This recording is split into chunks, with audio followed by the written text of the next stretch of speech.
मंजुला काकाचे कातरणी जनाब संजीता बेगमे कातरणी जनाब संजीता बेगमे जनाब ऋतुमणि बरा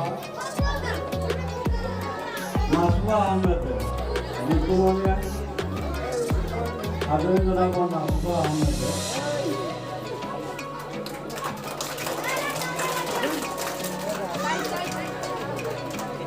आसमा बेगम आगन जनाब रफिका बेगम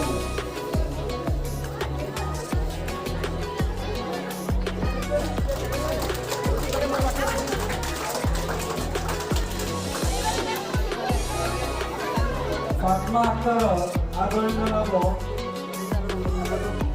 मीनारा बेगम फातमा बेगम फातमा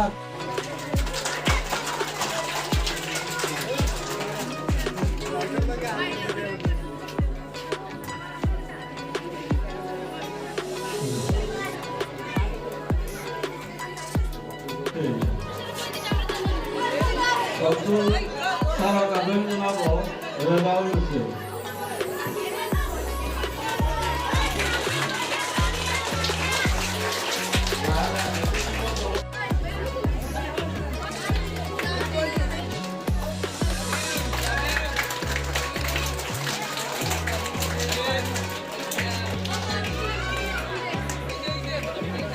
Bagaimana?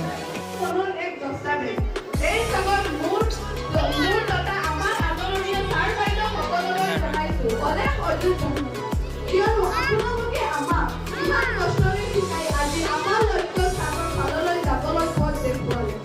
চৰ্দাৰ ছাৰ বাইদেউসকল, আজি আমি এই পথ বিদ্যালয়ৰ পৰা বিদায় লৈ নিজৰ নিজৰ লক্ষ্য স্থানৰ ফাললৈ যাবলৈ ওলাইছো। কিন্তু আগলৈ যাবলৈ ওলোৱাৰ সুখতকৈ দুখ লাগিছে এইভাৱে যে মন গ'লেও আৰু কেতিয়াও আপোনালোকৰ ক্লাছ কৰিব নোৱাৰিম। জানিয়েই হওক বা নাজানিয়েই হওক, আমি যদি আপোনালোকৰ ওচৰত কিবা ভুল ত্ৰুটি কৰি থাকো তাক ক্ষমা কৰি দিব। আপোনালোকে প্ৰকৃততে আপোনালোকে আমাৰ বাবে যিখিনি কৰিছে এইখিনি সদায় অতুলনীয়, কিয়নো আপোনালোকৰ এইখিনি কাৰ্যৰ দ্বাৰা ভৱিষ্যতত আমি আমাৰ চিনাকি দিব পাৰিম। আপোনালোকে আমাক শিকাইছে সত্য কি অসত্য কি ভাল কি বেয়া কি।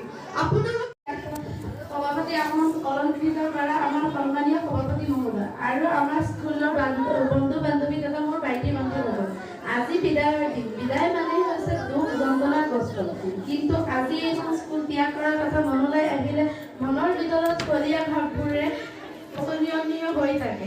মই যিমানবোৰ মুহূৰ্ত এইখন স্কুলত কটিয়াইছো, লাগিলে সেইটো ক্লাছতে হওক, সৰু সৰু ভাই ভণ্টিৰ লগত খেলা ধূলা কৰাৰ সময়ত হওক, গোটেইখিনি মোৰ মনৰ এটা দস্তাবেজ হৈ থাকিব। মই লাগিলে বেলেগখন বিদ্যালয়লৈ যাম, হয়তো ছাৰসকলক আৰু লগ পাব নোৱাৰো, কিন্তু মনত বেছি এইটো কথাহে দুখ লাগে, বেলেগ ছাৰৰতো ক্লাছৰ সফলতাত তেওঁৰ হাত নাথাকে।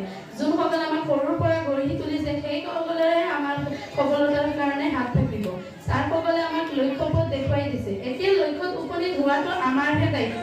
আমি ভালকৈ পঢ়িলে লক্ষ্যত উপনীত হ'ব পাৰিম। কিন্তু ছাৰ বাইদেউসকল, মই এটা প্ৰমিছ কৰোঁ, লাগিলে লাইফত মই সফল হওঁ নহওঁ বা মোৰ লাইফত সফলতা আহক নাহক, কিন্তু মই আপোনালোকক সদায় মোৰ মনত ৰাখিম আৰু আপোনালোকে যি জ্ঞান দিছে সেই জ্ঞানৰ কেতিয়াও এইটো ক'বলৈ নিদিওঁ যে আমি যি জ্ঞান দিছোঁ। আজি সভাখন কি তোমালোকে নিশ্চয় গম পাইছা, হয়নে নহয়? পাইছানে নাই? বিদায় সভা হয়নে নহয়? বিদায় বুলি ক'লে মনলৈ আমাৰ কি লাগে, বেয়া লাগে বা দুখ লাগে, হয়নে নহয়? কিন্তু আজি আমাৰ বৰ্তমান শ্ৰেণীৰ যিসকল ছাত্ৰ ছাত্ৰীয়ে আমাৰ মাজৰ পৰা বিদায় ল'ব ওলাইছে, তেওঁলোকে আমাৰ পৰা খন্তেকীয়া বিদায়হে ল'ব ওলাইছে। সেইকাৰণে ইমান দুখ কৰিবলগীয়াও একো নাই, তেওঁলোকক আমি লগ পামেই। তেওঁলোকে কি কৰিব, উচ্চ শিক্ষাৰ কাৰণেহে আমাৰ মাজৰ পৰা যাব, হয়নে নহয়?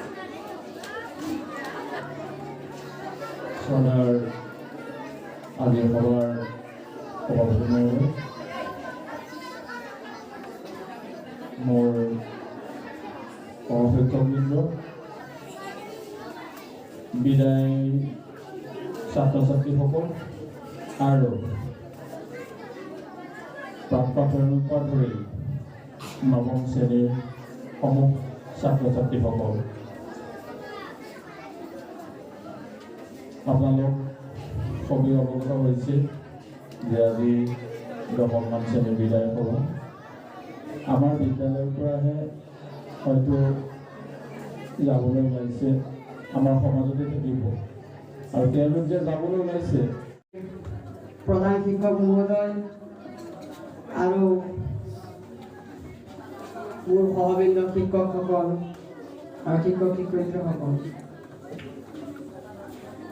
আৰু মৰমৰ ছাত্ৰ ছাত্ৰীসকল,